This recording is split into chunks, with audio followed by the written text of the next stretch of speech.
Hello and welcome to another update. In this one I'll be covering the whole front line. Starting out to the north of the Luhansk region, we see that the Russian forces are attacking in the direction of Hryaniivka as they try to recapture the eastern bank of the Oskil River.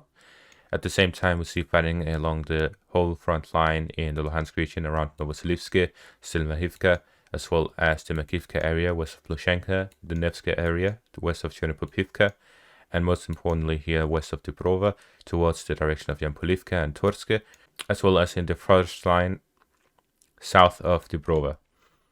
As for the Siversk front, we see a lot of fighting here as well in the direction of Bilohorivka, Verkhnokamianske and Spirne, as the Russian forces continuously attack these three villages. As for the north of Soledar, the Russian forces have successfully captured Mykolaiivka, and fighting continues in the direction of Fedorivka as well as Vasyukivka. And to the west of Soledar, the fighting continues in the direction of the trench networks as well as the west of Blagodatne. And to the south of Blagodatne, we see Russian forces attacking Pereskovivka from the north, Krasnogora from the north and the east, and Pereskovivka from the east.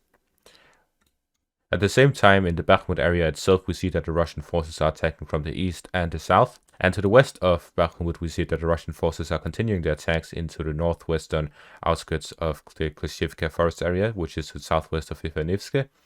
And they continue their attacks to the west of Klishchivka in the direction of Tepushki, all to gain control over the high ground to the south of the highway that connects the Bakhmut and Konstantinivka cities.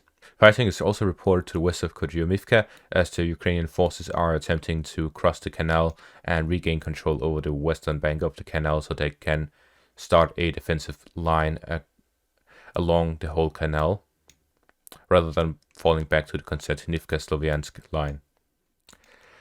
As for the Donetsk front, there's not a lot of updates here. The Russian forces continue their attacks north of Vodyane. As for the Vuhledar area, the fighting continues here as well, as the Russian forces are attempting to gain a foothold in the southern outskirts of Vuhledar, as well as the coal mine to the northeast of Vuhledar.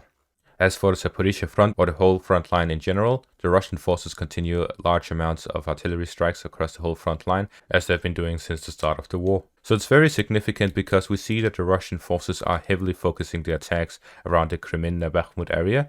So they are trying to, or what looks like to me, to recapture Liman, as well as capturing Siversk and Bakhmut all at the same time, as they attack towards the Liman area to the north and the Bakhmut area to the south, where they will then launch a combined attack towards Sloviansk, which will completely encircle the Ukrainian groupings around Siversk.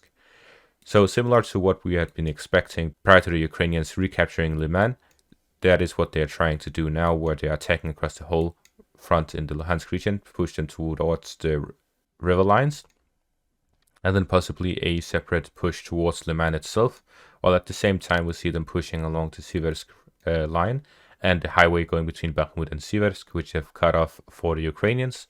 So with this, the Siversk area has limited supply, as there's only one main supply route left, which significantly weakens them, and then if they attack from multiple directions, the Ukrainian forces will either have to retreat or get encircled by the Russian forces. And that's going to be all for this update. Thank you all for watching, and hope you all enjoyed, and have a great day.